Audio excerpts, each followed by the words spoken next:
In this video, you learn how to make the beloved and refreshing Trinidad Sorrel Drink. Let's dive right in.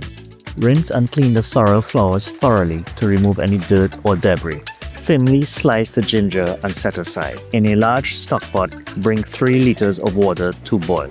Add the cinnamon sticks, cloves, ginger, bay leaf, and orange peel to the pot. Reduce the heat and simmer for 15 minutes, allowing the spices to infuse fully into the water. Add the clean sorrel flowers to the pot and simmer for 30 minutes, gently stirring occasionally. Cover the pot and allow it to steep overnight, 12 to 18 hours, for a stronger flavor. Strain the mixture through a fine mesh strainer into a pitcher, pressing gently to extract all the liquid and discard the solids. Avoid pouring the last bit of liquid during the straining to prevent gritty sediment in your drink. Stir in the brown sugar and vanilla extract, adjusting the sweetness to your taste.